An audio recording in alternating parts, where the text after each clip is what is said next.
Tu t'entends avec Bertol?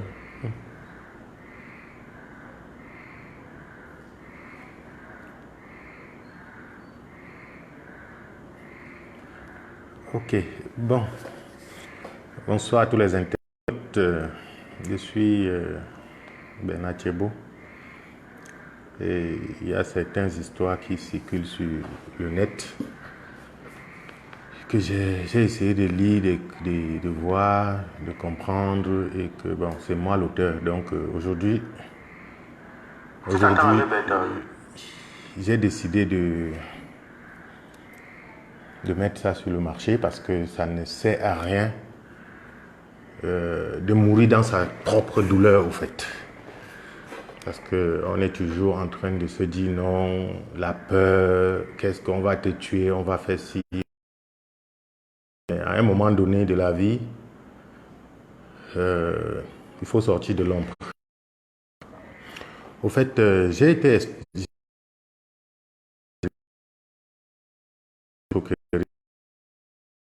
un ami, comme je faisais un peu dans la location de voiture avec mes amis de la diaspora, quand ils arrivaient ici, bon, c'était pas une société. J'ai mes propres voitures que quand ils arrivaient, mes amis arrivaient ici, ils m'appelaient, ouais, gars, on veut une voiture.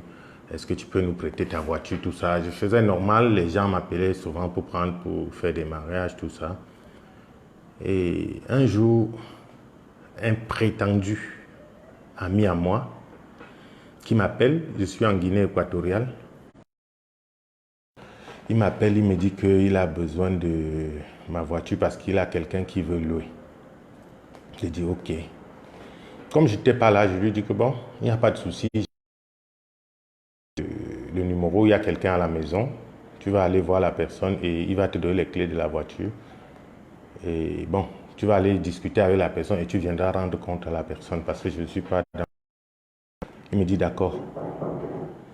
C'est comme ça que le gars part à la maison, il prend les clés. Il arrive, on lui donne les clés de la voiture. Heureusement que... Aujourd'hui, je dis heureusement parce que la carte grise de la voiture n'était pas à l'intérieur de la voiture. Parce que généralement, les cartes grises, je les garde, je ne les laisse pas à l'intérieur des voitures. Il prend la voiture, il part. Quand je rentre de Guinée équatoriale une semaine après, j'arrive à la maison, je dis, mais on ne vous a pas laissé l'argent ici. Il y a qui est venu, que tu lui as envoyé. Je dis non, normalement il devait venir vous laisser l'argent parce qu'il devait discuter avec quelqu'un qui devait louer tout ça. Et il devait passer vous voir. On me dit non, il n'est plus, depuis le jour qu'il a pris la voiture, il n'est plus jamais passé. Je dis comment ça? Je prends mon téléphone, je lance les deux numéros du gars, ça ne passe pas. Je vais là où il logeait, on me dit qu'il a déménagé. Je dis mais comment ça? C'est comme ça que quand j'arrive, un ami me conseille que bon, il faut, dans ce genre de choses, il faut faire une main courante. On ne sait jamais. C'est comme ça que je vais à la gendarmerie, à la légion de gendarmerie. Je fais une main courante là-bas et je dépose, je rentre chez moi. Les gendarmes ont commencé à faire leur travail. Ils ont utilisé les numéros parce qu'il se pourrait qu'il allumait ces numéros-là de temps en temps. Ils ont utilisé les numéros, ils ont fait le travail, je ne sais pas comment ils ont fait, ils l'ont localisé et ils l'ont arrêté. Quand ils l'ont arrêté, ils l'ont conduit à la gendarmerie. Le lendemain, on m'appelle, on me dit que oui, on a arrêté le monsieur. Non, c'était je crois que c'est le même jour aux environs de 18h30, 19h. On a arrêté le monsieur qui a pris votre voiture. C'est ça que je me rends à la gendarmerie. Je le trouve à la gendarmerie. Avec la pression des gendarmes, il dit aux gendarmes que non, ce n'est pas lui qui a pris. Il a pris la voiture, mais il a donné à quelqu'un d'autre. Donné comment? Il dit non, il est parti, il a vendu la voiture. Les gendarmes, bon, tout le monde voyait ça comme si c'était un film. Comment tu as vendu la voiture qui ne t'appartient pas? Donc, qu'est-ce qui se passe? Les gendarmes ont continué les enquêtes, mais chose curieuse, ils amènent les gendarmes chez quelqu'un d'autre. On arrête la personne, on les enferme à la gendarmerie. Celui qu'on arrête, il s'appelle Ombédé. Ombédé Jean... Ombédé, c'est Ombédé qui... Ombédé Marie-Joseph. Voilà, exactement. C'est comme ça qu'on conduit. Ombédé dit que ce n'est pas lui. On dit que bon, où est la voiture? Ils amènent les gendarmes à l'intérieur, dans l'enceinte de la délégation de la Sûreté nationale. Et c'est comme ça que les gendarmes trouvent la voiture garée dans l'enceinte de la délégation de la Sûreté nationale. Garée sur la place. Et ils sont à la guérite, on leur dit que cette place, c'est la place d'une dame. D'une dame qui s'appelle Joss Cécile Mandeng, qui est directrice de communication, qui est le CELCOM de la délégation. On l'appelle, les gendarmes, je n'étais pas là, selon ce que les gendarmes m'ont expliqué, on l'appelle, il a dit qu'elle vient, qu'elle descend, elle ne descend pas, ils ont attendu jusqu'à 20 h, elle n'est pas descendue. Et quand les gendarmes partaient, ils l'ont appelée, elle a dit aux gendarmes qu'elle va retrouver les gendarmes à la gendarmerie. Donc, j'étais à la gendarmerie, à la Légion, j'attendais. Jusqu'à 20 h, la dame s'est présentée à la gendarmerie en tenue de police. Je crois qu'elle a 4 ou 5 étoiles, quelque chose comme ça. Elle nous a trouvés dans le bureau de l'enquêteur, qui était le colonel Fankam à l'époque. Elle a dit, Fankam a interrogé tout le monde. Et quand on est arrivé sur la dame, pour la première fois que je vois cette dame, elle explique au colonel que le colonel est vivant de toute façon. Donc, malgré qu'il est en retraite, mais il est vivant. Et il peut témoigner n'importe où, vous pouvez l'interroger, tout ça, il expliquera la situation. Elle a dit au colonel qu'elle a remis 5 millions à mon soi-disant ami pour une somme pour qu'on lui remette 6 200 000 francs CFA. Le colonel lui demande que, mais, donc, vous avez fait l'usure. C'est dans les documents de la gendarmerie, donc c'est que, bon, comme c'est quelque chose, je ne peux pas exposer ça ici. Donc, vous avez dit que, oui, elle a donné 5 millions pour 6 250 000. J'étais là. On ne m'a pas dit. C'était devant moi. Et qu'est-ce qui se passe?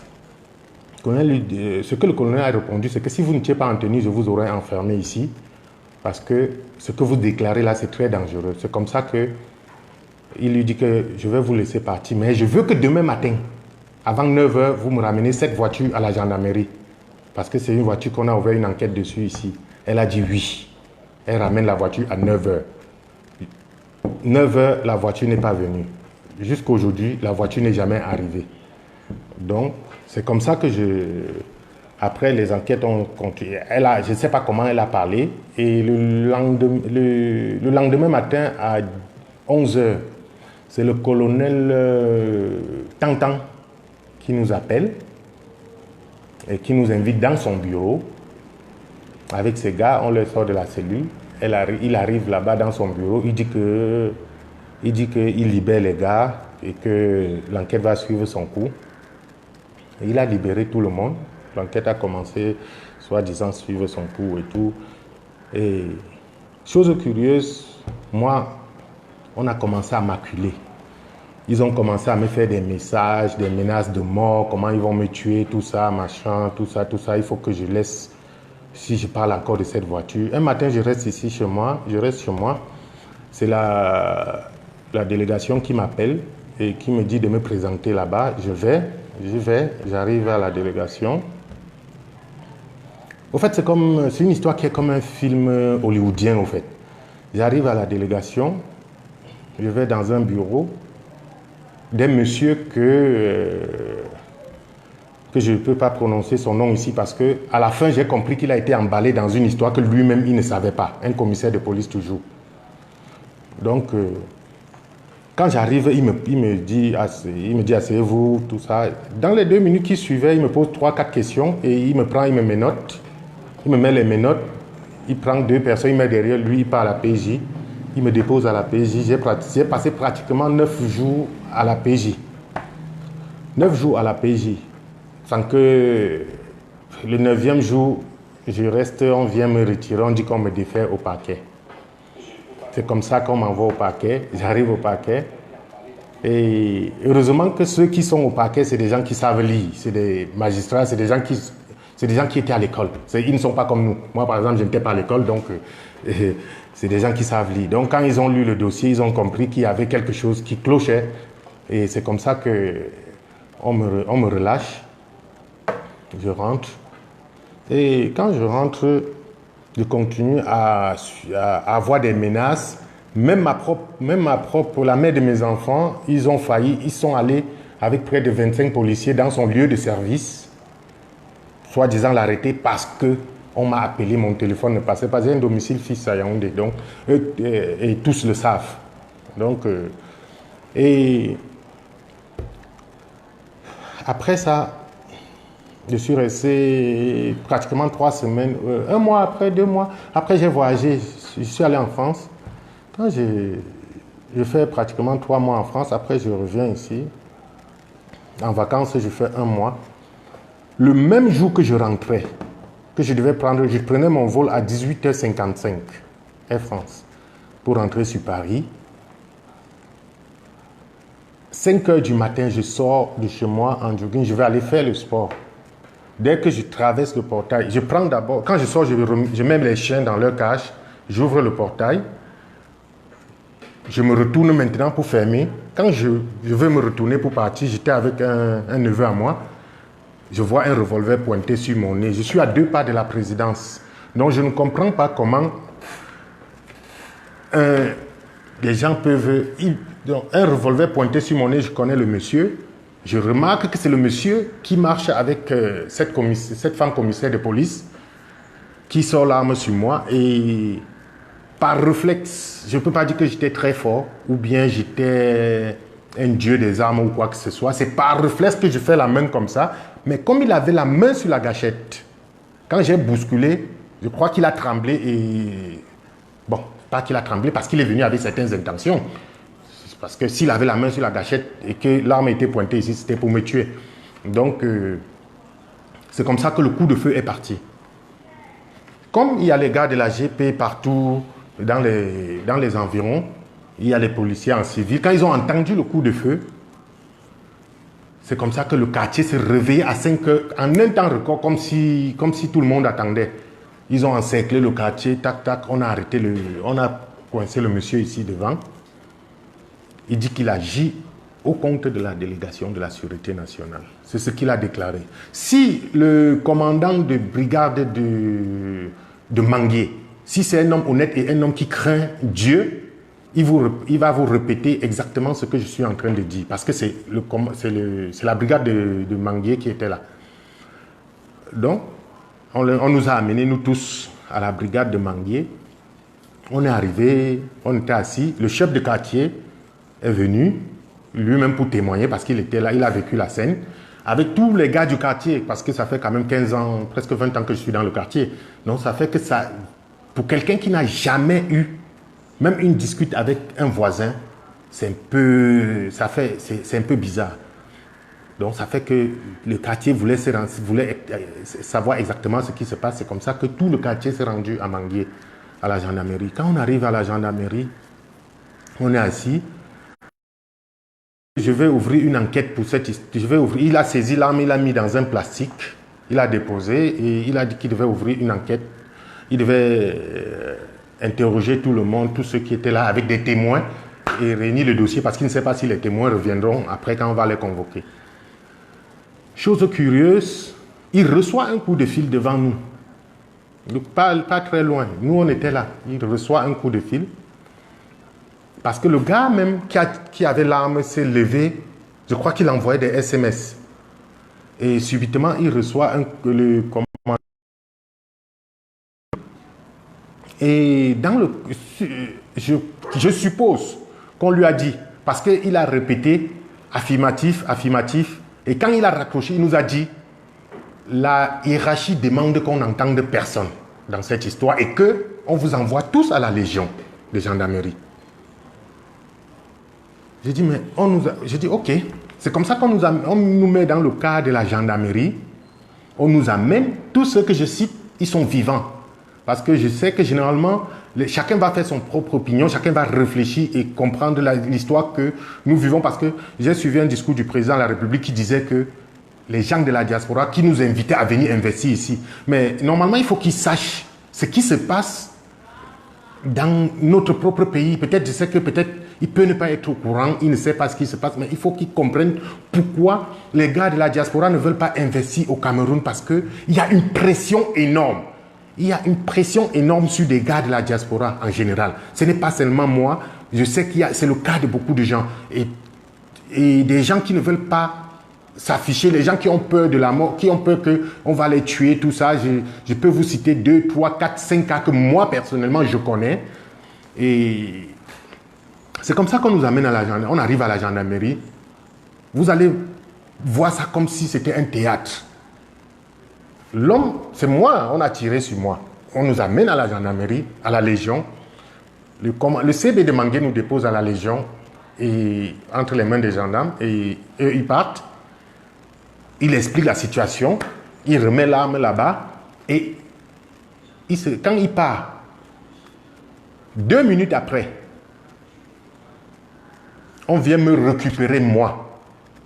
On me met dans la cellule de la Légion. On m'enferme en cellule.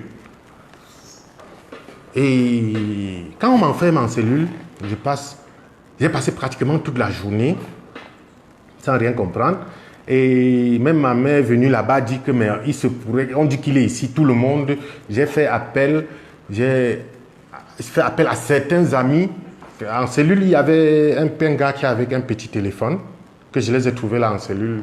C'était pour, je crois que c'était des militaires, des gars du BI qui avaient fait je ne sais pas quoi.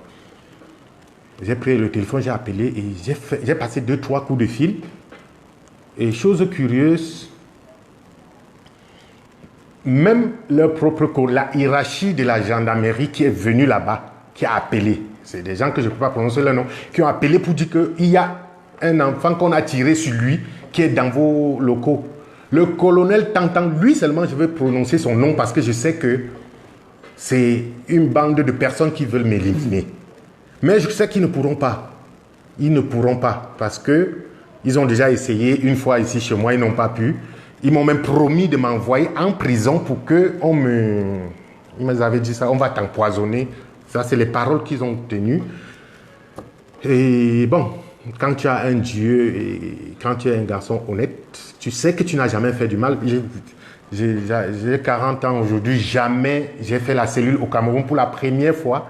C'était à la PJ. Je n'ai jamais eu de dispute avec quelqu'un dans ce pays, ni même en France, là où je vis. Et donc, vous pouvez fouiller les archives. Je suis sur Internet, je suis artiste. Donc, vous tapez mon nom, vous allez comprendre mon histoire. Et vous verrez que jamais j'ai été sali quelque part pour des futilités. Et c'est pas... et qu'est-ce qui se passe? Quand on me met en cellule, je passe la journée, le lendemain, on m'envoie au parquet.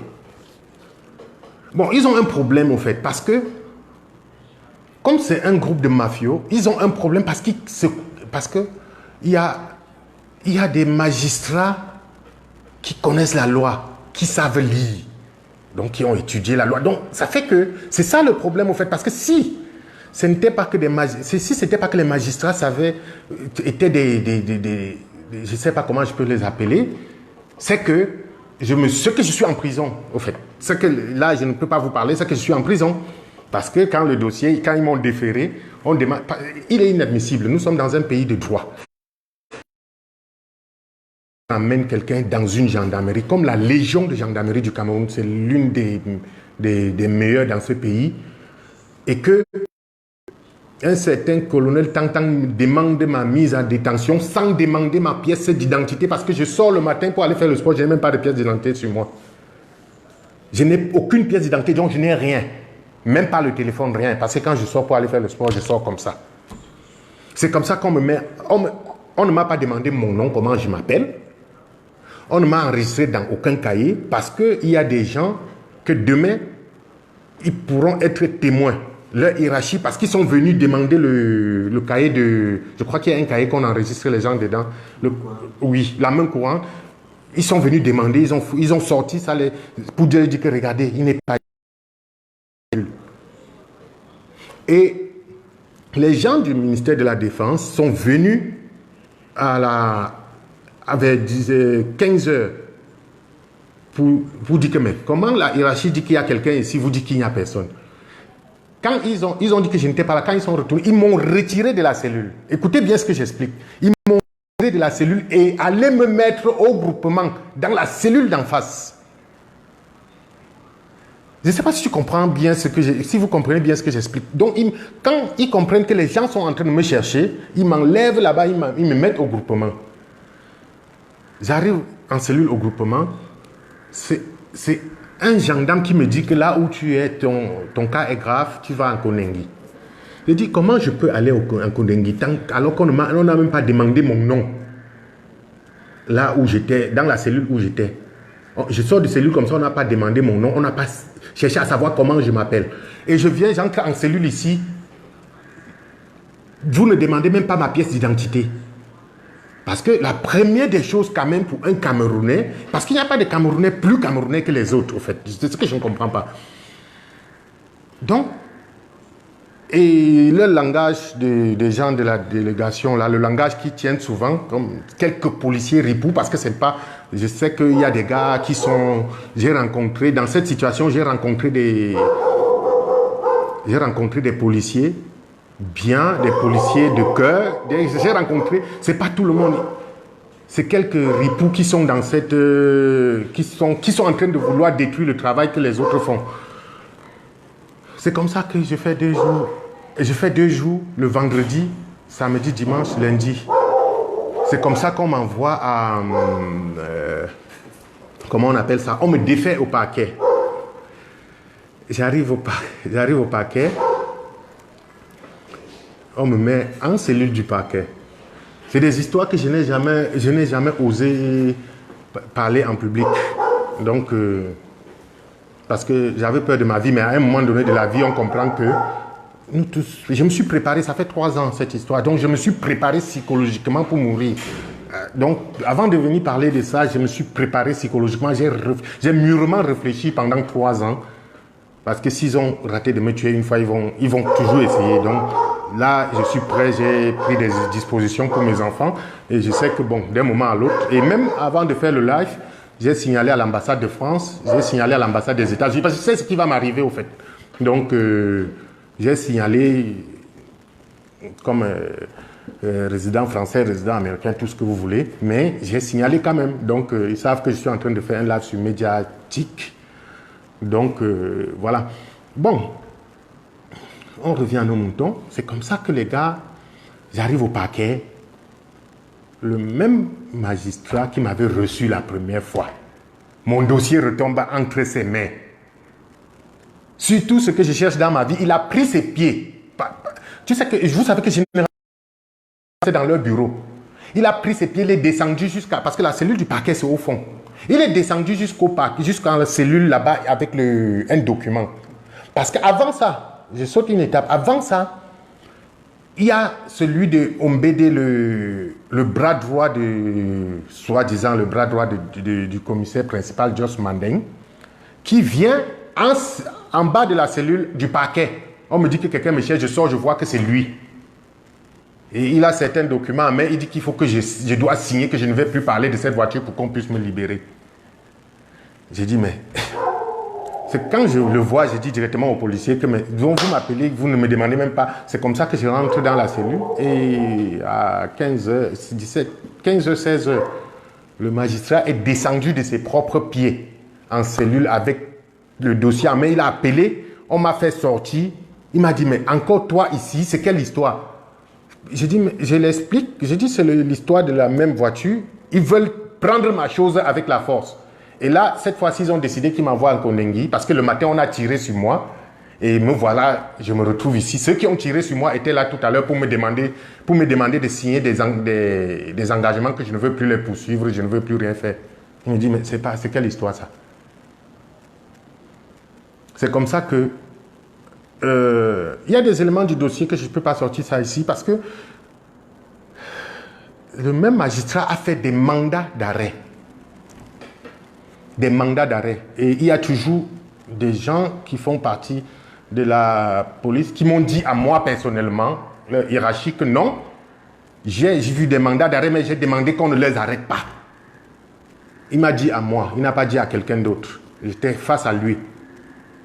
Donc, je comprends, c'est le patron de la police. Donc, mais être patron de la police, être tout ce que tu veux dans un pays de droit, ça ne te donne pas le droit de faire obstruction à la justice. Donc, tu ne dois pas intervenir tu ne dois pas, je ne sais pas comment on appelle ça en français. Ouais, tu ne dois pas interférer aux enquêtes de la police et de la justice. Parce que quand une affaire est déjà en justice. Et ce que je ne comprends pas dans cette histoire, c'est que mon ami, quand on me convoque à la délégation, je viens trouver le type qui avait pris ma voiture avec eux là-bas. Je trouve un autre gars qui m'a volé, qui a pris une voiture chez moi, soi-disant toujours il va vendre. Il est à Lixon là. Il vendait les voitures à Lixon. J'ai déposé la voiture dans son parc pour vendre à 20 millions. Et dès que j'ai pris la route de la France, 2 mois après, je reçois un coup de fil, soi-disant le Prado a été volé. Quand j'arrive à la délégation, première des choses, je trouve le même gars là, il est là-bas, à la délégation. C'est ça qui m'a fait... Bon, j'ai compris qu'ils avaient trouvé une proie facile. Donc, et je me dis que c'était un montage de ces gars, parce que comme ils me connaissent depuis longtemps, ils se sont dit que non, lui, il néglige beaucoup de choses. Parce que j'avais un parc de voitures ici à Tinga. Bon, c'est quelqu'un qui a toujours... Il a tout mangé, tout. J'ai dit que je laisse tout entre les mains de Dieu. Donc, ils se sont dit que cette fois-ci, il va toujours laisser entre les mains de Dieu. Mais ils n'ont pas compris qu'à un moment donné, quand on laisse beaucoup entre les mains de Dieu, à un moment donné, on dit que bon, mieux je me sacrifie aussi pour aller expliquer moi-même à Dieu. Donc, mieux on me tue, je ne vais pas expliquer à Dieu. Donc, quand j'arrive à la délégation, j'explique qu'on a tiré sur moi. Bon sang. Un commissaire, les 6 étoiles là, c'est quoi? Divisionnaire ou je ne sais pas quoi. Un commissaire divisionnaire me dit que, je l'explique qu'on a tiré sur moi. Il me dit qu'ils ont vérifié et que le monsieur a son permis de port d'armes. J'ai été choqué et traumatisé. Parce que je ne sais pas que le permis de port d'armes qu'on donne aux civils, ça leur donne le droit d'aller au domicile des gens et attenter à leur vie. Ça, je ne savais pas. Je ne suis pas avocat. Parce que je n'ai même pas fait le cours élémentaire 1. Donc, je vous dis d'abord, donc si vous comprenez le français, je l'ai dit que là-bas, ça vous regarde, vous pouvez rire comme vous voulez. Bon, et qu'est-ce qui se passe? J'étais choqué et traumatisé d'entendre ça, qu'il a le permis de port d'armes. J'ai dit que waouh, mon pays. C'est comme ça qu'on nous demande de venir investir et que c'est de cette manière qu'on va nous traiter, qu'on va venir arracher nos choses par force et tirer sur nous. Et on va nous dire qu'on a le permis de port d'armes. J'ai dit que mon divisionnaire, vraiment, je suis très déçu de votre comportement. Ce que vous venez de me dire là, c'est assassin. Parce que ça, c'est tuer quelqu'un sans vouloir, sans tirer sur lui, au fait. Parce que vous venez de me tuer. Parce que je n'attendais pas ça à quelqu'un. À un moment donné, j'ai dit que bon, je vais remercier mes parents de ne pas m'avoir envoyé à l'école. Parce que je ne vois pas l'utilité. S'il faut aller à l'école, faire tout ce qu'ils ont fait et sortir commissaire divisionnaire pour venir expliquer à quelqu'un qui n'a pas été à l'école que l'autre a le permis de port d'armes, il a le droit de venir chez toi t'abattre. C'est que c'est la catastrophe générale. C'est que c'est la catastrophe générale. Donc, mais bon, jusqu'aujourd'hui, à l'heure que je vous parle, la voiture est garée à la délégation de la Sûreté nationale. J'ai la carte grise de la voiture originale. Et ils ont mené les enquêtes. Après, ils ont retiré les enquêtes à la gendarmerie, envoyé à la PJ. Sans trace. Je reste, on m'appelle à la PJ que les enquêtes sont en train de... Il y a l'enquête de votre voiture, machin. Je viens, on m'aide. Et chose curieuse, il y a l'enquêteur qui suivait l'affaire qui me dit... qui comprend qu'il y avait trop de trucs bizarres dans l'histoire. il convoque l'officier qui avait signé le certificat de vente de cette voiture. Il est vivant, hein, il est au 8e arrondissement à Yaoundé. Pour dire qu'il y a encore des gens honnêtes. Quand le policier est venu, l'officier est venu, il m'a trouvé à la PJ, j'étais assis là, il était assis là, l'enquêteur était assis face de nous. L'enquêteur lui a posé la question, tu connais ce monsieur? Il dit non, je ne le connais pas. Il dit regardez-le bien, je vous laisse le temps de l'observer, si vous l'avez déjà vu quelque part. Il a répété à l'enquêteur devant moi, je suis policier. Ça veut dire que les visages, je l'enregistre très vite. Si je l'avais déjà vu quelque part, c'est que je devais directement vous dire. L'enquêteur a dit ok. On lui a posé la question que mais vous avez signé le certificat. Non, on a mis la photo devant lui. Vous connaissez cette voiture? Il a regardé, après il dit oui. Il dit bon, c'est une voiture que vous avez signé le certificat de vente de cette voiture. Et voilà le propriétaire qui est assis. Il se retourne, il dit à l'enquêteur que mais non, j'ai signé le certificat de vente de cette voiture, mais je me rappelle que j'ai posé la question aux gens qui ont amené la voiture et que de savoir où était la carte grise et le propriétaire. On m'a dit que le propriétaire a voyagé. Et que bon, comme c'était la hiérarchie qui les envoyait, j'ai quand même signé. Je répète les mots qu'il a dit. Et entre-temps, l'enquêteur lui a posé la question que mais et vous faites toujours ça? Il dit je vais sortir tous les certificats de vente que j'ai signés sous ordre de la hiérarchie, je vais vous apporter ça ici. Pour dire qu'il y a des policiers honnêtes. Il est parti, je crois, il y a ça dans le dossier à la PJ. Donc pour ceux qui veulent vraiment comprendre le fond de l'histoire, vous pouvez aller à la PJ, on va vous demander le fond du dossier. Et les gens vont vous donner je crois qu'ils pourront vous donner le fond du dossier. D'autant plus que ça fait 3 ans. J'espère que la justice fera son travail un jour. Mais, entre-temps, je veux quand même que tout le Cameroun sache au moins ce qui se passe sur les gars de la diaspora quand ils arrivent ici. Donc, je ne sais pas où, pour qu'on comprenne pourquoi les gars de la diaspora ne veulent pas investir dans ce pays. Qu'on comprenne pourquoi nous, on a une peur énorme. Quand tu dis à quelqu'un à Paris qu'on fait comme que gars, le Cameroun est bien, le Cameroun est prospère, il te dit hey, quel Cameroun? Au fait, c'est à cause des choses comme ça. Donc, et je ne sais pas ce que je vais vous expliquer de plus. Donc, et l'histoire est finie comme ça. Là où je vous parle, la voiture est garée à l'enceinte de la délégation. Tous ceux qui veulent voir avec leurs yeux, ils peuvent aller. La voiture est immatriculée CE 461 GV. C'est dans l'enceinte de la délégation, en face là où ils prennent l'essence, la pompe essence. C'est garé juste là. Je crois que peut-être ils vont courir pour aller enlever, mais au moins ça fait 3 ans que c'est garé, que c'est là. Et j'ai été déçu par certains de la hiérarchie, certains gens certains gars certaines personnalités de ce pays parce que je suis allé expliquer à un ministre l'histoire et il me dit que la seule chose qu'il a trouvé à me dire face à moi, c'est des paroles que je pourrais répéter si lui-même il est là.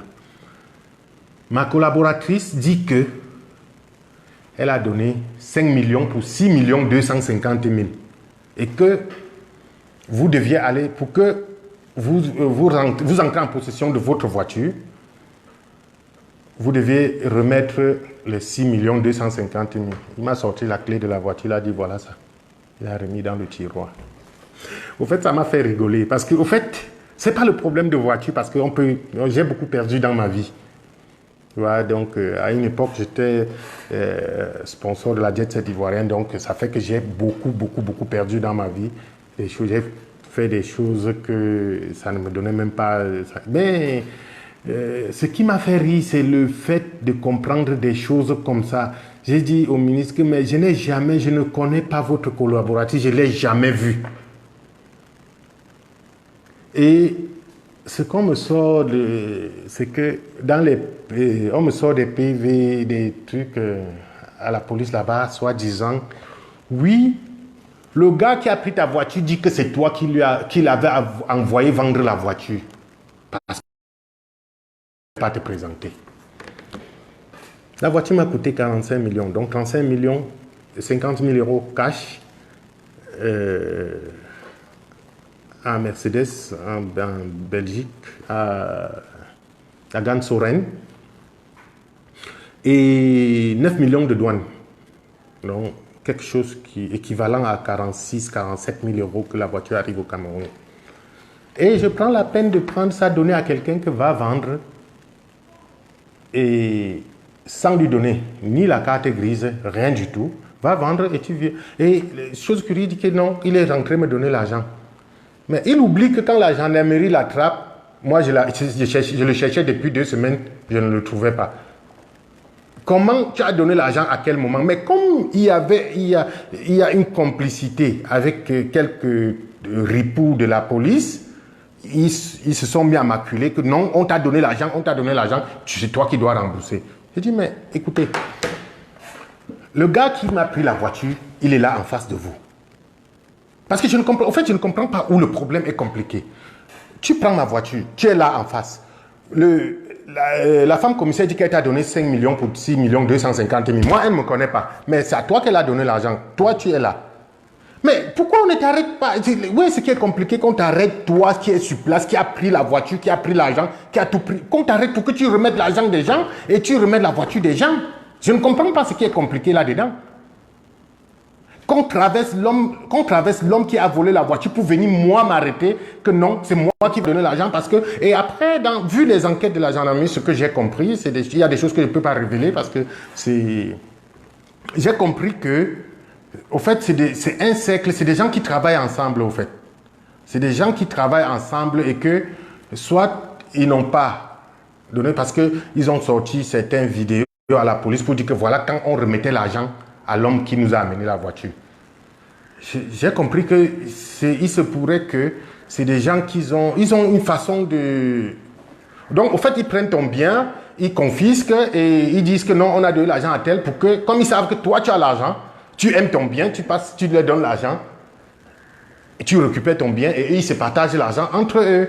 Et il se peut que cette dame ait fait ça depuis au moins 20 ans. Donc, je ne suis pas le premier à dénoncer parce que je suis allé dans le bureau de Martinez Zogo. Un grand frère que j'ai beaucoup de respect. Je suis allé pour lui expliquer cette histoire, que voilà ce qui m'est arrivé. Parce qu'à l'époque, il m'a beaucoup aidé dans ma musique. Donc c'est un grand frère que j'ai beaucoup de respect pour lui. Et dans des situations comme ça, généralement tu penses à ceux qui t'ont donné un coup de main quand tu n'étais rien, tu te dis que avec leur sagesse, tu peux l'expliquer pour qu'il te donne sa façon de... Il te dit comment tu peux procéder. Je vous jure que dès que j'entre dans le bureau de Martinez, il me dit, oh, c'est comment, ça va, machin. Je dis, oui, je suis là et tout. Tu es au pays? Oui, je suis au pays, tout ça. Il me dit, mais comment tu ne me cherches pas? Je dis, mais je suis venu te chercher. Mais malheureusement, j'ai un problème que je vais profiter de te saluer pour t'expliquer. Là, je dis, on m'a volé la voiture, on dit qu'on a vendu, quelqu'un a pris ma voiture. Il me dit que non, ne finis pas l'histoire.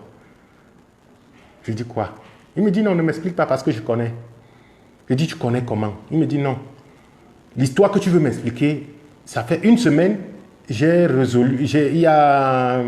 parlé de cette histoire ici à la radio. Pour une autre personne, un inspecteur, je crois un inspecteur de douane, qu'on a pris sa voiture. Et c'est là où il me dit, j'espère que ce n'est pas la femme de la délégation là. J'ai dit, hein? Il me dit, oui, j'espère que ce n'est pas elle. La Celcom, j'espère que ce n'est pas elle. J'ai dit, j'étais choqué. J'ai dit, pourquoi tu dis ça? Il me dit,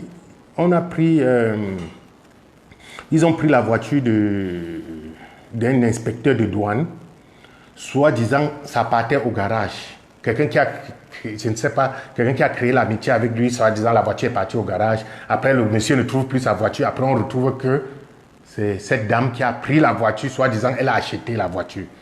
Donc, j'ai parlé de ça ici à la radio. J'ai dit, c'est la même histoire qui est en train de m'arriver comme ça. Quelqu'un a demandé ma voiture, qu'il a un autre qui veut louer. Et c'est comme ça que je retrouve ma voiture à l'intérieur de la délégation, tout ça.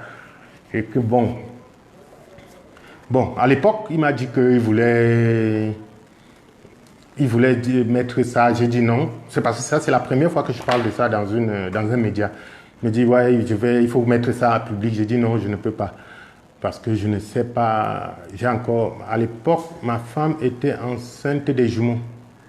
Donc, et elle était presque à 7 mois de grossesse, 7 à 8 mois de grossesse. J'ai dit non, je ne peux pas faire ça. Parce que si on commence à nous acculer là, je ne sais pas comment je veux commencer à fuir avec une femme à 7 mois de grossesse. Donc, je préfère garder ça pour moi, un jour peut-être. C'est comme ça que je suis sorti, je suis parti et je suis dépassé parce que c'est une histoire. Ouais, j'ai fait un courrier au délégué de la Sûreté nationale. Ouais, et mon avocat a tous les copies. J'ai écrit au président de la République, j'ai écrit au ministre de la Justice, j'ai écrit au ministre de la Défense, j'ai écrit aux gens de droit. Donc, faut dire le fait après avoir été reçu par le délégué, qu'est-ce qu'il a dit? Non, quand j'ai été reçu par le délégué, je suis sorti étant déçu. Très, très déçu. Parce que c'est un homme que je connais personnellement à l'époque. Parce que quand j'étais au Brésil, c'est lui qui était mon ambassadeur au Brésil. Donc, c'est quelqu'un que je connais. C'est un homme que je connais, un homme droit qui n'aime pas le faux, au fait.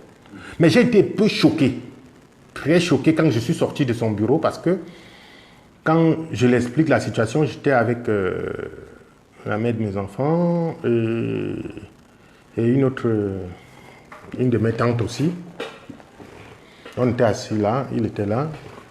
On a expliqué la situation.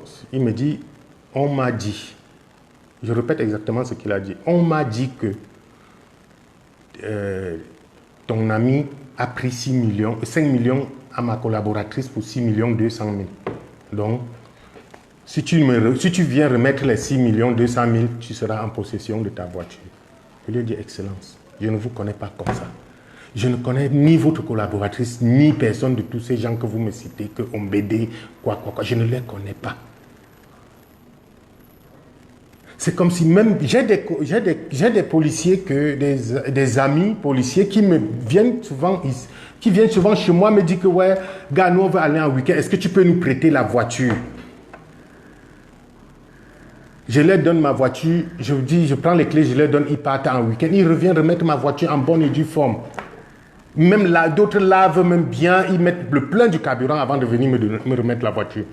Je ne peux pas avoir un ami qui me dit, j'ai expliqué au délégué que j'ai fait un ami policier qui vient me dire que prête-moi la voiture. Beaucoup ont pris même pour faire des mariages. Je vais lui dire, signe un papier que tu prends ma voiture. Je ne comprends pas. Si je te considère comme mon ami, si je te dis déjà qu'on va signer les papiers que tu vas prendre de ma voiture pour aller en week-end, ce n'est plus mon ami.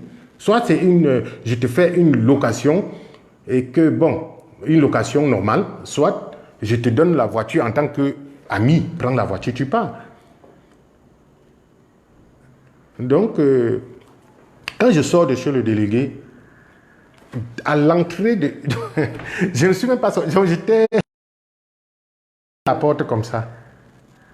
Les policiers il y a trois policiers qui sont venus me plaquer au sol.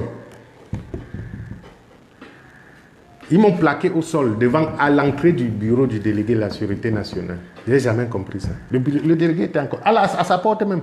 Ils m'ont mis les menottes et ils m'ont amené dans leur bureau en bas.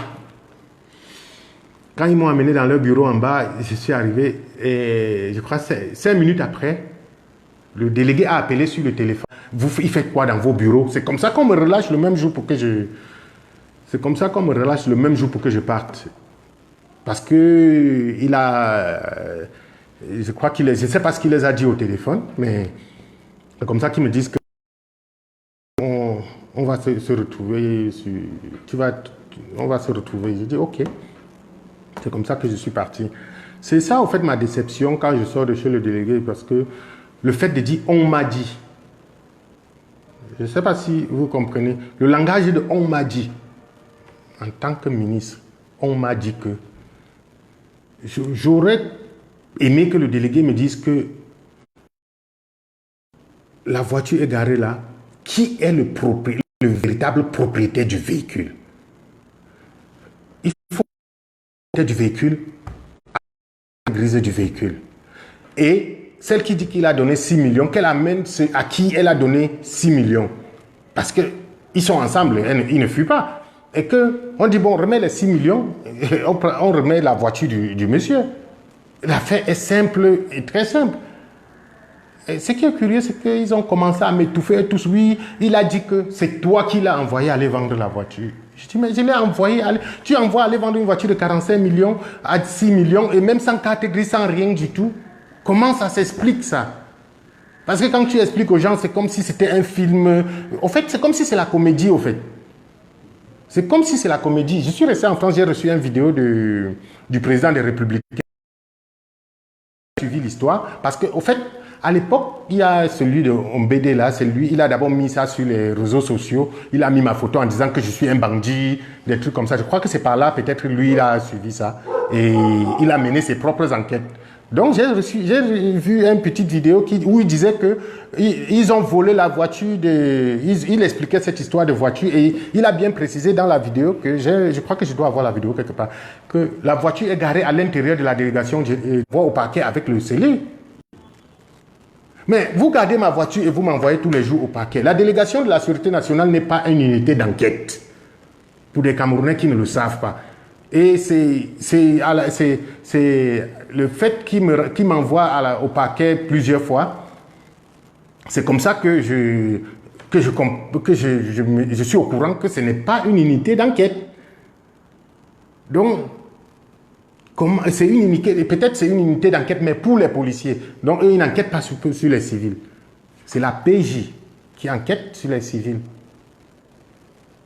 Et les magistrats ont dit, mais comment un dossier qui est à la PJ, comment c'est la délégation les policiers de la délégation qui viennent toujours ici avec le dossier? Bon, comme ils savent ce qu'ils cachent, ils savent exactement ce qu'ils sont en train de cramer. Et ce n'est pas la première histoire. Le gars que j'ai dit Ombédé là, qui est le bras droit du commissaire principal Jos Mandeng. Il faut qu'il prononce bien son nom pour que ça reste dans les archives. Parce que je sais que, comme il a tenté de me tuer une fois, il va essayer une deuxième fois, une troisième fois, une quatrième fois. Donc, il s'appelle Ombédé Joseph Marie. C'est quelqu'un que je ne connais ni de près ni de loin.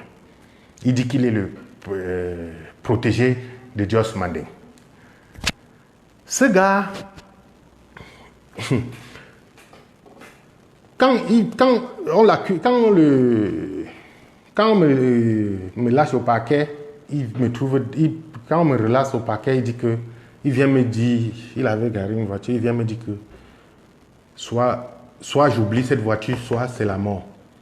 Et honnêtement, je vais être un peu franche avec vous, parce qu'aujourd'hui, pour mes enfants, je me dis, pour leur sécurité, il y a des choses qu'il faut que je garde. Mais ce gars, c'est un réel criminel. Comment j'ai su que c'est un vrai criminel? Parce que ce n'est pas la première fois qu'il tire sur les gens. En fait. Parce que quand il tire sur moi, quand le dossier arrive à la gendarmerie de Manguier, je comprends les gendarmes parler entre eux. Ce gars avait tiré sur quelqu'un en Bokada, un Nigérian. Vous pouvez vérifier les faits. Il a tiré sur quelqu'un en Bokada, un Nigérian, jusqu'on l'a arrêté, aller l'enfermer au groupement de gendarmerie. Et il se pourrait qu'à l'époque, il a payé 5 millions. C'est lui qui dit. Pour récupérer son âme et pour qu'on le laisse. C'est lui qui dit. Donc, et ça veut dire que c'est la routine, en fait. C'est son travail. Il fait ça tout le temps. Et c'est le même gars. Il vient d'être... mon pays. En fait, des fois, je pense que ça me fait rire. Parce que le même gars vient d'être libéré il y a 1 mois et demi au parquet pour une histoire de voiture. Toujours. Donc, au fait, le même scénario.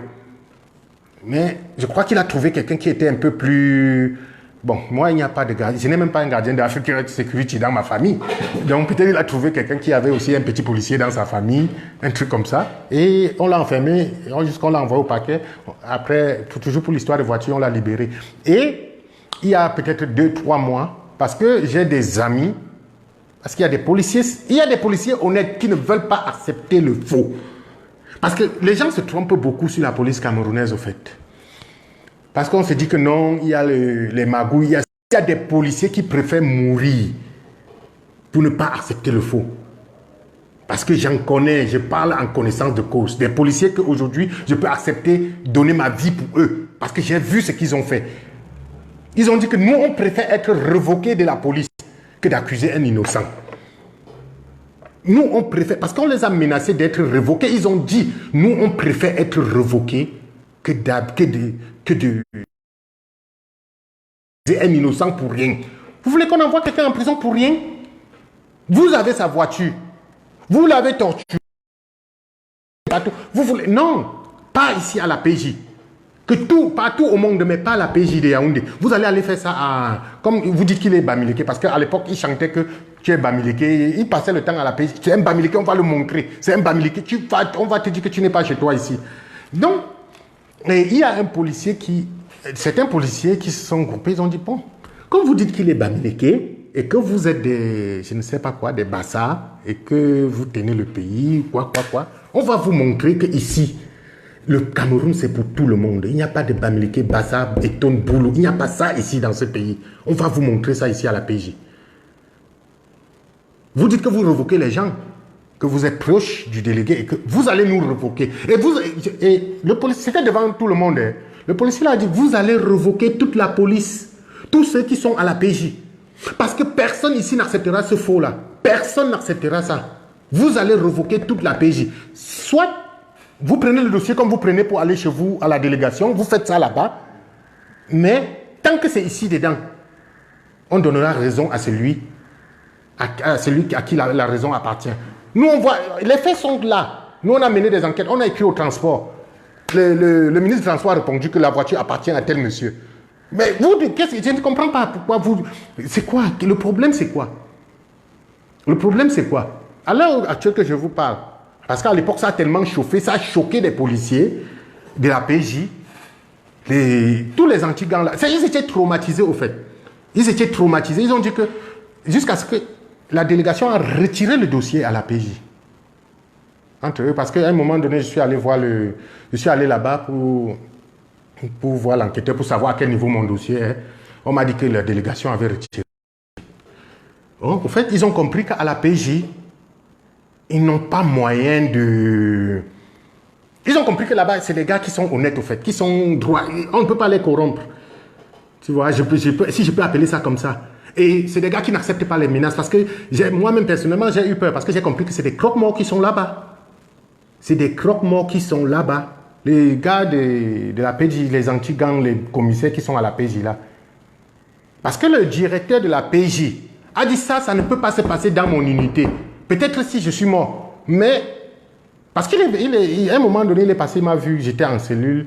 Il m'a dit, mais c'est pas le monsieur de la voiture, il fait quoi ici? On dit que non, c'est les gens de la délégation qui sont venus lui déposer. Il dit, mais dans mon unité. Donc, je crois que c'est... Quand il a fait comme ça, il est parti. Je crois qu'il est parti les appeler pour dire que ça ne va pas se passer chez moi. Parce qu'en sortant le soir pour partir, il a dit que s'il meurt là, parce qu'on ne peut pas mettre quelqu'un dans mon unité sans que je ne sois au courant. Dans une cellule. Et faute de quoi il fait... attends. Et, au fait, je crois qu'il est parti les appeler pour leur dire que vous allez le garder à la délégation. C'est comme ça que le lendemain matin, il vient me retirer pour m'amener au parquet. Et arrivé au parquet, on me laisse. Donc, et ils ont compris qu'à la PJ, il y a trop d'hommes honnêtes, au fait. Il n'y a pas de policiers ripoux. Ce n'est pas des gens qui ont faim. Donc, on ne peut pas les corrompre facilement, tout ça. C'est pour ça que je crois qu'ils ont fait un effort de retirer le dossier là-bas. Parce que c'est des gens qui sont là uniquement pour leur travail. Et maintenant, ils sont coincés. Pourquoi? Parce qu'il n'y a pas moyen. Ils ont compris qu'à la justice, parce que à la justice, on demande Quand la justice reçoit le dossier, il renvoie plutôt à la PJ, il ne renvoie pas à la délégation. Je ne sais pas, tu comprends un peu. Et ils font des mandats que aller m'apporter les gens, mais il y a obstruction quelque part que la PJ ne peut pas réagir parce que c'est la hiérarchie qui est devant. Donc, voilà mon histoire, que tous les Camerounais sachent ce que je vis dans ce pays. Et bon.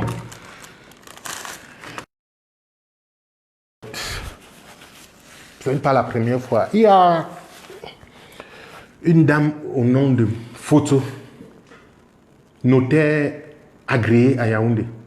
Elle est à l'immeuble Kamer. J'ai souffert dans ce pays. J'ai vraiment souffert dans ce pays. Donc, vraiment, si des gens qui m'écoutent et que quelqu'un peut trouver une solution alternative, vraiment, je crois que ça va m'aider. Je suis allé voir Madame Photo. J'ai fait comme naturellement on fait en France. Tu pars chez le notaire, tu dis que je vais acheter telle maison, tout ça, tu vis l'argent, tu donnes l'argent au notaire tranquillement. Je suis allé, j'ai déposé près de 55 millions de francs CFA à la dame. J'ai des reçus. Donc, le problème, c'est que les documents comme ça, je ne les garde pas avec moi parce que je sais que d'un moment à l'autre, ils peuvent m'abattre pour récupérer. Parce que même cette dame Photo là, elle est derrière moi comme le... J'ai déposé 55 millions pour le terrain à une notaire agréée. Dame Photo, Photomaque, je crois que c'est son nom. Toute la République la connaît. Il se pourrait que c'est une escroc internationale. Parce que j'ai déposé 55 millions pour le terrain en 2015. Jusqu'aujourd'hui, je n'ai jamais vu le terrain. La seule chose que je suis resté avec, c'est les reçus. Ouais, bon sang, la vie, hein. La seule chose que je suis resté avec, c'est les reçus. J'ai les reçus jusqu'à maintenant. À l'heure que je vous parle, j'ai les reçus. Donc, j'ai essayé de porter plainte. On ne l'a même jamais convoqué pour dire que viens nous expliquer ce qui s'est passé. Tout ça, rien du tout. Bon, pour elle encore, je comprends parce qu'elle m'avait avisé. Elle m'a dit que comme tu pars en justice, je connais tout le monde. Donc, tu perds ton temps. Elle m'avait avisé. Au moins, ça, il faut que je sois honnête. Donc, je savais que je perdais mon temps. Jusqu'aujourd'hui, elle a mes presque 55 millions dans sa poche. Elle part à Paris tous les week-ends. Elle revient, elle monte, elle descend. Et elle m'a donné un faux... Comment on appelle ça? Dossier technique. Elle m'a donné un faux dossier technique. Soi-disant, c'est le dossier technique de mon terrain, tout ça. Et j'ai pris aussi... J'ai bien gardé jalousement, j'ai tout ça.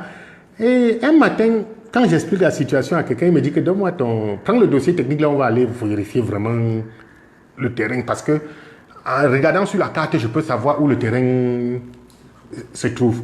C'est comme ça qu'il m'amène quelque part sur la route d'un fou, à Monti, après le collège Monti là. On trouve le terrain, il me dit voici le terrain, tout ça, machin. Ok. Dès qu'on entre sur le terrain, il y a certains villageois qui sortent, qui nous demandent c'est quoi, vous cherchez quoi? On dit que non, c'est un terrain qu'on a acheté. Le gars qui était avec moi, parce qu'il se peut qu'il a fait comment on appelle ça, les géomètres. Oui. Il dit que non, c'est un terrain qu'on a acheté. Le gars dit que vous avez acheté à qui? Il dit que non, on a acheté à Madame Photo, à la Kamer, tout ça. Les machettes qui sont sorties sur nous, j'ai encore la cicatrice de ça.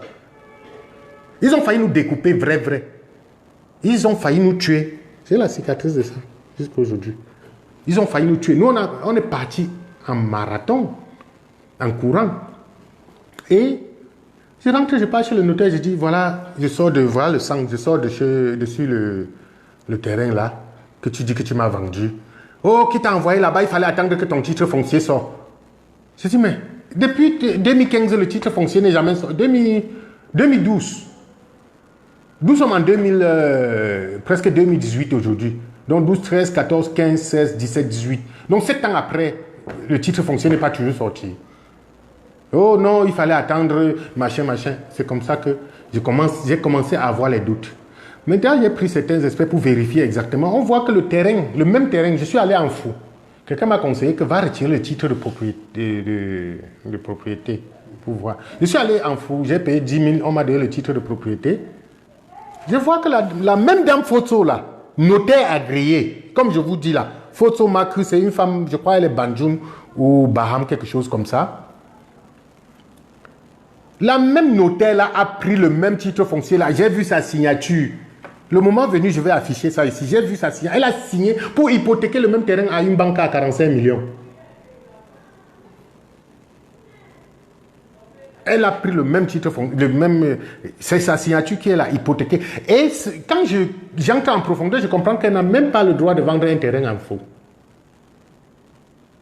Donc j'ai compris que j'étais tombé comme Thomas Nguijol qui dit souvent, il est tombé comme du n'importe quoi. Donc je suis vraiment tombé comme du n'importe quoi devant ces choses-là. Donc ils ont compris que j'étais leur proie facile. Et c'est comme ça tous les gars pratiquement sur 100 gars de la diaspora, 90 vivent les mêmes situations que je vis. Donc, mais je vais faire un appel aux gars de la diaspora pour leur dire que essayez de parler. Parce que si on ne parle pas, on ne pourra pas s'en sortir. Même si on va nous tuer, mais au moins on parle pour nos enfants, pour que nos enfants ne vivent pas ça demain. Parce que là où je sais qu'ils peuvent me tuer d'un moment à l'autre, parce qu'ils sont en train de suivre ça. Ils ont déjà essayé plusieurs fois. Mais au moins, quand ils me tueront, mes enfants ne vivront pas la même chose. Parce qu'aujourd'hui, j'expliquais à une amie en Belgique, voilà, je suis fatigué et que je vais expliquer mes problèmes à la télévision, tout ça. Vous savez ce qui s'est passé? Je vous donne une brève de son histoire. Elle me dit que le Cameroun m'a dépassé mon père. Je dis comment ça? Elle me dit que mon histoire, si tu écoutes, je crois que tu vas préférer laisser pour toi et venir m'aider. Je dis, maman, je t'ai dit que moi-même je suis où? Elle me dit que sa maison est au Cameroun. Elle a son titre foncier avec elle en Belgique. Mais la maison est hypothéquée à la banque ici. Elle a son titre foncier avec elle. Mais la maison, je ne sais pas comment ils ont fait ici. Ils ont hypothéqué la maison à la banque. Mon père, expliquez-moi un peu. Je dis, le président qui nous appelle de venir investir, au fait, qu'il écoute ça et qu'il nous dise comment, qu'il nous explique comment on va faire pour s'en sortir dans un pays comme ça. Qu'il écoute, nous sommes dans un pays de droit, nous sommes dans un pays de démocratie. C'est pour ça que les gens me disaient aujourd'hui, non, ne parle pas ça étant au Cameroun, on va te tuer. Personne ne va me tuer. Personne ne va me tuer. Personne. Parce que les gens qui croient que le Cameroun c'est la barbarie, ce n'est pas la barbarie. Ce n'est pas la barbarie. Mais il y a quelques grains. Il y a quelques grains qui veulent détruire le Cameroun. Bon, ils ne veulent pas détruire le Cameroun parce qu'ils se portent pour des sauveurs, alors que c'est, au fond, ils sont en train de vouloir détruire l'image de la République, au fait. Ils font tout pour que, à la diaspora, on croit que le Cameroun, c'est le pays des méchants, c'est le pays des criminels. On ne fait rien à personne ici. Ils ont essayé de me tuer. Mais aujourd'hui, à une parenthèse, avant que je continue, quand ils ont tenté de me tuer, pour vous dire que le Cameroun n'est pas ce que les gens pensent. Chez moi, au fait, il y a souvent des gens trop de gendarmes civils dans le secteur. Une fois, j'étais assis dans un bar à côté, juste à côté de chez moi, en train de boire un verre, une bière comme ça. Je suis sorti en culotte, j'étais en train de boire une bière. Après, il y a un monsieur qui était assis en face de moi. Il ne buvait rien. J'ai dit à la dame que c'est une bière au monsieur. Comme ça, on boit ensemble, on parle, tout ça. Tu sais ce que le monsieur m'a dit? Quand il a pris sa bière, tout ça, après il me dit que bon, mon frère, merci beaucoup, tu es vraiment gentil, tout ça, je suis en train de... Je vais partir. Au fait, j'envoie la main dans la poche, je sors 5 000. Je lui dis, je ne sais pas ce qu'il m'a... Je ne sais pas, au fait. Je sors 5 000, je lui donne. Je dis que bon, tu peux continuer à boire ailleurs parce que je voulais qu'on reste ici, on continue à boire. même 3-4 billets, mais comme tu pars, tu peux continuer à boire ailleurs. Tu sais ce que le monsieur m'a expliqué? Il me dit que que nous on tourne beaucoup ici en civil parce que à l'époque, comme les gars du quartier me disaient qu'ils voyaient les têtes bizarres qui viennent souvent, d'autres viennent filmer ma maison, des trucs comme ça, tout ça. Et c'est là où le gars me dit que bon, c'est des choses que je ne dois pas te dire, mais nous sommes là pour ta sécurité. Je parle de la gendarmerie nationale. Jusqu'aujourd'hui, on est devenus presque amis. Donc, c'est des gens qui travaillent dans le... Je ne peux pas donner leur nom. Il m'a dit, nous sommes là, je suis là, c'est mes chefs qui m'envoient pour te suivre. Je ne te connaissais pas, mais on nous a donné ton profil. Nous sommes là presque tous les soirs. Si tu regardes bien, tu vas voir que... Parce que, avec ce qu'on a essayé de tirer sur toi, on sait que ça va se répéter. Donc, ça fait que de tout... Nous, on rôde tous les soirs, on monte, on descend, on rôde tous les soirs. Comme moi, je suis... Donc, ça veut dire que dans cette république, il y a des gens... J'ai vu une vidéo sur Internet où le ministre, c'est un monsieur que je tiens à beaucoup féliciter, le ministre de la Justice, de la Santé. J'ai vu une vidéo où il part dans les hôpitaux à 23 heures pour contrôler tout ça, tout ça. J'ai dit, mais il y a des gens bien dans ce pays. Pourquoi les gens veulent toujours que nous sommes dans un pays de droit, nous sommes dans un pays de démocratie et il y a une justice. Donc, il y a une justice. Et ce n'est pas la justice des vainqueurs, c'est la justice de tout le monde. Donc, c'est pour ça que, après, à un moment donné, j'ai compris que je n'ai pas besoin, j'ai dit que j'explique mon problème parce que je sais qu'il y a des gens bien. Il y a des gens dans ce pays qui sont bien. Il y a des gens que l'injustice, ce n'est pas pour eux. Vous allez tout faire ce que vous voulez. Parce que s'il n'y avait pas des gens bien, que ce soit dans la police, dans la gendarmerie, dans la justice, non, c'est que je suis mort. Ça coûtait quoi un magistrat de me prendre? On me prend comme ça, il dépose en Konengi. Je n'ai personne dans ma famille pour dire qu'il va venir dire que... donc, tu vois, un gardien d'Africa Security en tenue, qui peut se présenter, il dit que je suis en tenue, c'est mon frère. Je n'ai personne. Donc, s'il n'y avait pas des gens bien, il pouvait me prendre comme ça, il me dépose il ne lit même pas mon dossier. Il me dépose en Konengi, je n'ai pas pourri là-bas. Parce que c'était leurs intentions. Comme ils ont dit qu'ils vont m'envoyer en Konengi pour m'empoisonner. Donc, mais ils ont compris qu'ils ont une cale avec des magistrats qui ne sont pas là pour la corruption, qui sont là pour faire leur travail. Après le travail, ils s'en foutent. Même si tu veux aller les saboter, mais au moins, ils ont lu le droit. Au moins, ils ont lu le droit. Donc, ils se sont butés.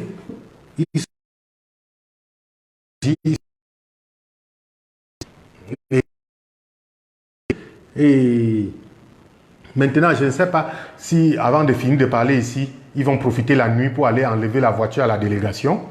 Mais qu'ils sachent que le propriétaire de la voiture, c'est une voiture que généralement, je loue à 100 000 la journée. Donc, et ça fait 3 ans. Mais je peux vous assurer, parce que je sais que vous me regardez, Just Manding, je peux vous assurer que vous n'allez pas vous en sortir comme ça. Vous allez payer cette voiture et payer les dommages et intérêts. Vous allez payer cette voiture. Ça fait 3 ans que c'est garé. 100 000 francs par jour. Donc vous allez calculer tout ça. Vous allez payer un jour ou l'autre. Parce que je sais que un matin, que ce soit le ministre de la Justice, que ce soit, je ne sais pas, le président de la République, en regardant son téléphone, la vidéo aussi que je fais là, ça va passer sur son téléphone. Il va dire c'est quelle vidéo, ça, il va taper. Et il va dire que ça ne peut pas se passer dans mon pays. Même le ministre délégué, Jean de Dieu Momo, comme il est... Ça fait 20 ans que tu fais ça. J'ai suivi ton dossier et je vais l'ouvrir. Parce que pour le moment, je me suis apprêté. J'ai même fait ma tombe, j'ai fait mon cercueil, mon frère. J'ai déposé l'argent pour mon cercueil. Je sais que je ne veux pas que ma famille souffre. Donc, je dépose un peu d'argent pour mon cercueil. Je sais que le jour que vous allez me tuer là, on va seulement dire que non, il avait bien préparé son cercueil. On va me prendre, on dépose dedans. Et on va m'enterrer tranquillement. On sait que c'était pour une cause noble. Depuis Just Manding, depuis que tu avais le bar, je ne sais pas si c'est un Kondongo ou quoi, j'ai fouillé je connais ta vie et je vais te mettre à nu. Donc tant que tu ne remets pas l'intérêt de 3 ans que tu l'as gardé, oui, tu dis que tu fais l'usure, ton usure ce n'est pas avec moi, tu ne me connais pas. Depuis que je suis né, depuis que je cherche l'argent, jamais j'ai donné, même à l'école, comme on disait que au cousin matin que tu retires ton cahier pour donner à quelqu'un pour prendre un beignet, que demain je te rembourse ton beignet pour prendre un. Je n'ai jamais fait ça de ma vie. Je suis né d'une famille extrêmement pauvre. Mais j'ai pu m'en sortir, au fait. C'est ça. J'ai pu m'en sortir, j'ai fait 13 ans dans les rues de Capitole, comme enfant de la rue. Je dormais dans la rue. Quand il y avait encore Soko Voyage à l'époque, je dormais sur les cartons. Il y a certains jusqu'aujourd'hui qui me connaissent. Il y a un autre délégué, qu'on appelle délégué, qui est toujours dans la rue jusqu'aujourd'hui. À un moment donné, je l'ai même acheté des tôles. Il m'a dit qu'il a fait une petite cabane. Il a acheté des tôles de 700 000 que va faire ton truc. Donc tous les gars de la rue de Kennedy, tout ça, tous les gars là me connaissent parce que j'ai grandi avec. Donc je suis peut-être tu vas me voir, vous me voyez aujourd'hui que non, c'est un gars de la diaspora, vous dites que son père était français, il est né là-bas. Non, madame, j'ai grandi dans la rue. J'ai grandi dans la rue. C'est juste parce que j'ai été éduqué par une reine, j'ai reçu une bonne éducation en fait, même si je n'étais pas à l'école. Même mon français que je parle, même si ce n'est pas bien, mais le fait que la femme qui m'a accouché m'a appris que la chose de quelqu'un, c'est la chose de... Donc l'éducation que j'ai reçue, c'est une très bonne éducation. Ça, je me le félicite pour ça. Tu vois. Je n'ai jamais manqué de respect à un aîné. Et je ne le ferai jamais, jusqu'à ce que le monde finisse. Mais, vous allez payer ce que vous avez fait. Il y a un Dieu qui est là-haut. Parce que vous croyez que vous êtes tout puissant. Comme l'autre m'a dit qu'il s'appelait tout puissant. Vous êtes les tout puissants. Votre puissance, là, ça va finir un matin. Et vous allez payer. Vous allez payer. Il y a aussi une petite parenthèse. Quand j'arrive à la PJ, le gars qui prend ma voiture ici, mon frère, je ne sais pas s'il y a des policiers qui essayez vraiment de m'expliquer ce qui peut vraiment se passer dans la tête des gens qui veulent détruire les autres pour rien. La 4e ou la 5e fois que ce gars, il est connu à la PJ. Il avait pris la voiture d'un colonel Moundang. Si le colonel a regardé cette vidéo, il faut que tous ceux qui connaissent que Just Manding avait aidé, ils ont volé les voitures parce qu'ils volent les voitures, ils partent au Bénin, ils font des papiers. Des grosses voitures partent au Bénin, ils font les papiers. Ils font des papiers, ils rentrent au Cameroun comme s'ils ont acheté. Donc tous ceux-là qui voient, n'ayez pas peur, contactez médiatique. Contactez médiatique pour vous donner. Ils vont vous aider. La même chose qu'ils ont fait pour moi, là, ils le feront pour vous. Ils ne m'ont jamais demandé que donne-nous 100 francs. Jamais de la vie. Donc, ils ont suivi mon histoire sur Internet. Et ceux qui ont commencé à publier l'histoire sur Internet, quand j'ai vu, j'ai dit que mieux j'interviens, parce que si je n'interviens pas, demain on dira que quand elle avait parlé, pourquoi toi tu n'as pas... Quand ils ont écrit partout que tu es un bandit, pourquoi toi tu n'as pas intervenu? Donc aujourd'hui j'interviens. Donc, et ils ont suivi mon histoire, ils m'ont cherché, ils m'ont trouvé et ils m'ont dit, nous on peut te faire passer à notre chaîne. On ne m'a pas dit que donne-moi 100 francs. Ou bien même l'eau à boire, je ne les ai pas donnés. Donc, pour dire qu'au Cameroun, il y a encore des gens bien. Il y a des gens bien. Donc, tous les gars de la diaspora qui ont été victimes de ce coup, il faut qu'ils contactent médiatique et ils expliquent leurs problèmes et ils vont essayer de les aider d'une manière ou d'une autre.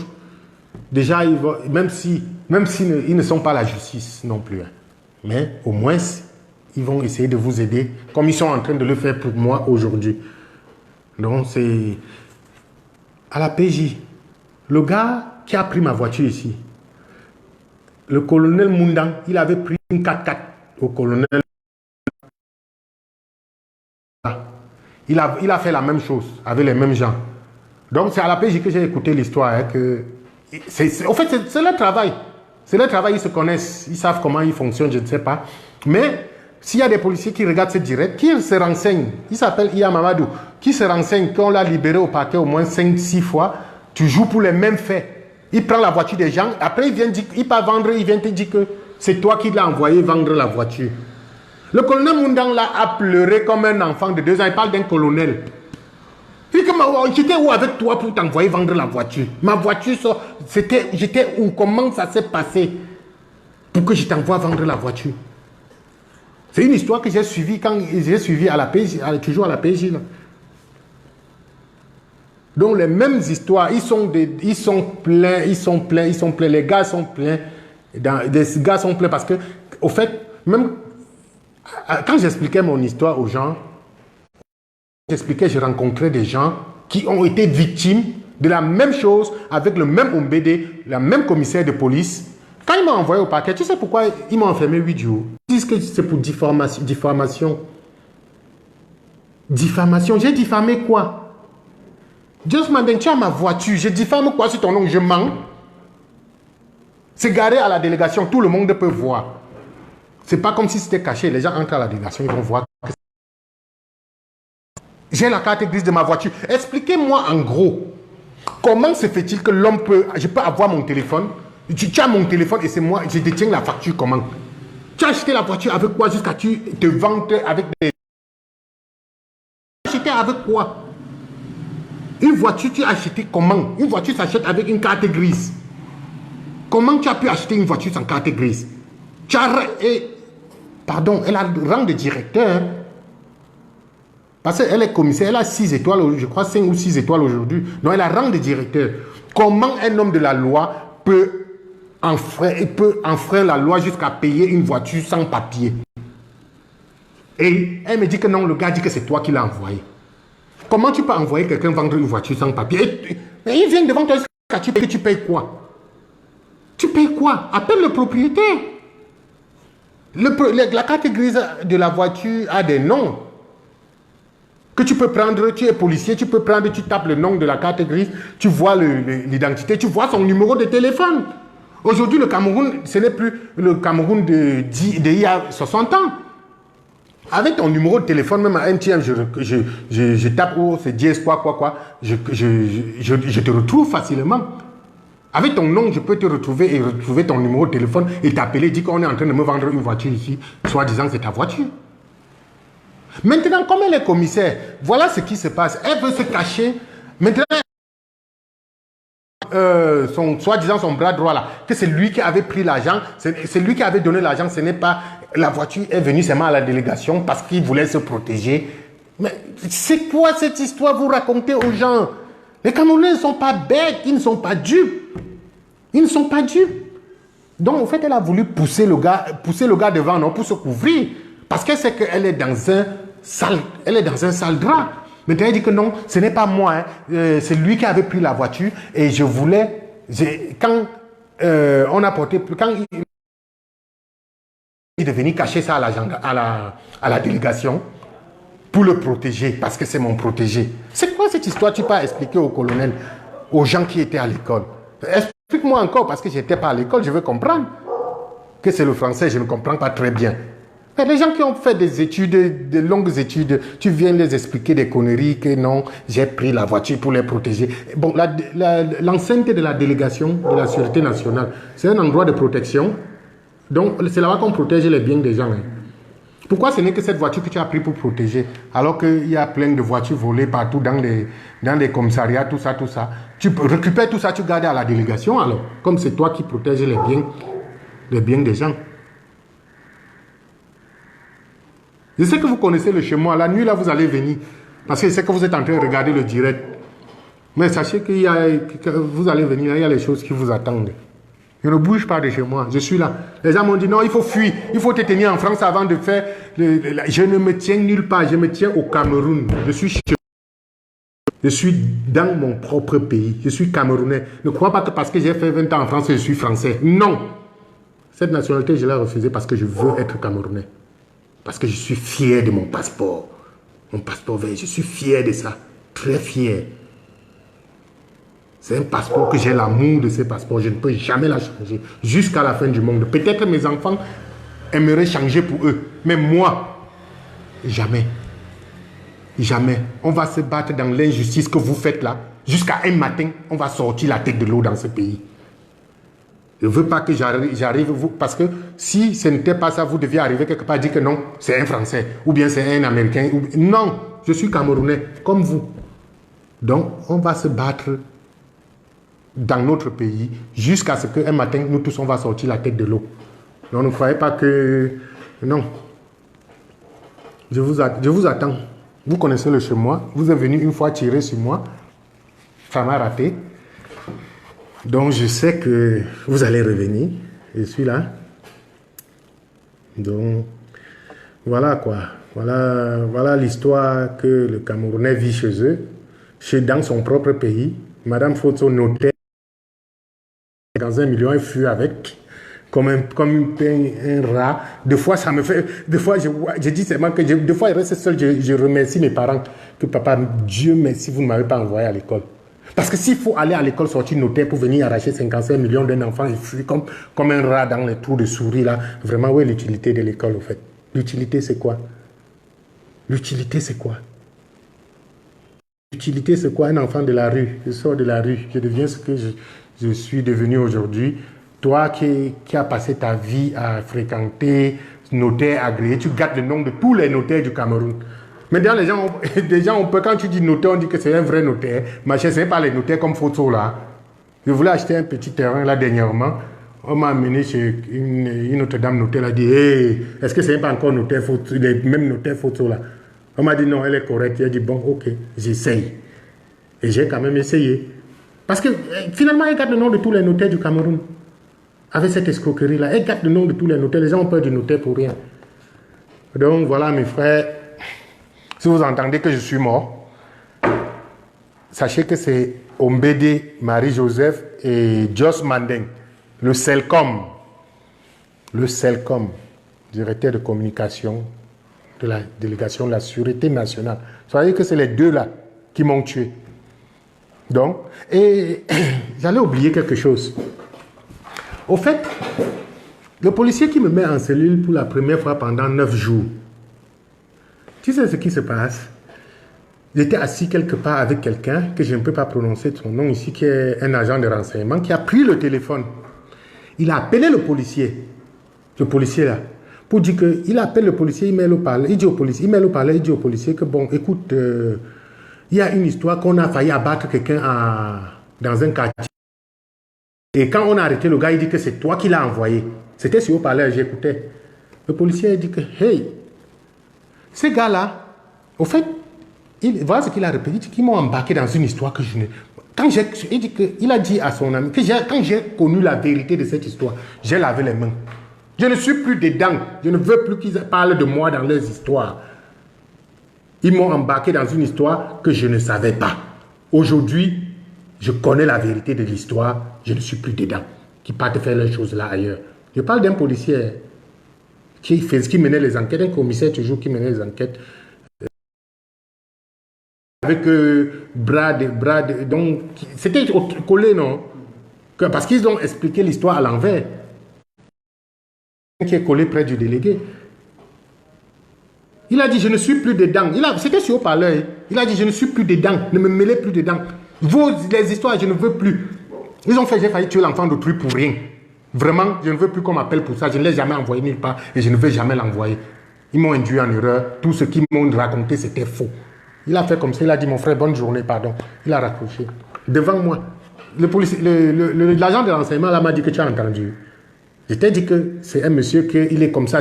Il n'avait pas compris le système. On l'a embarqué dans une histoire. Il est entré aussi comme c'était ses collègues sans prêter attention.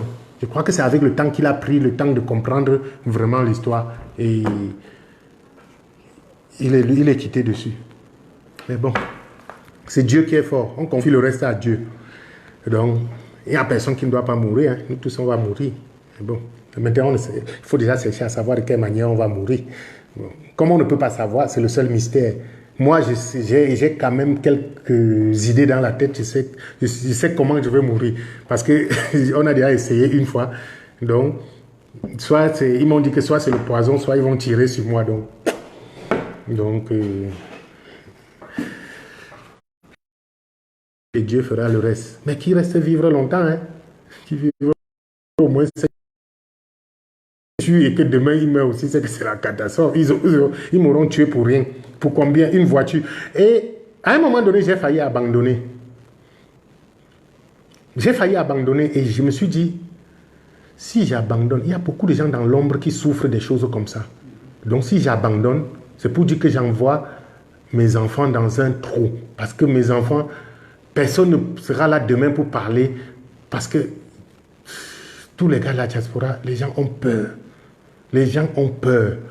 Ils vivent des choses cruelles dans ce pays. Ils ont peur. Ils ne veulent pas parler. Parce qu'ils ont peur de leur vie. Mais aujourd'hui, mon frère, le Cameroun n'est plus ce que vous pensez là. On ne va tuer personne. Démocratie, nous tous, on est devant, on suit. Personne ne va mourir. Donc vraiment, si vous avez des choses à dire, dites seulement. Dites seulement. Parce qu'aujourd'hui, ils savent que... Comme les ministres vont en prison, c'est qui, le commissaire qui va te tuer et qui ne va pas aller en prison? Elle va aller. Mais tu seras mort, mais elle va quand même aller. Et donc vraiment, le Cameroun, c'est pas ce qu'on pense. Donc, essayez d'avancer, laissez le reste à Dieu. Dieu fera son travail. Merci beaucoup, chers internautes.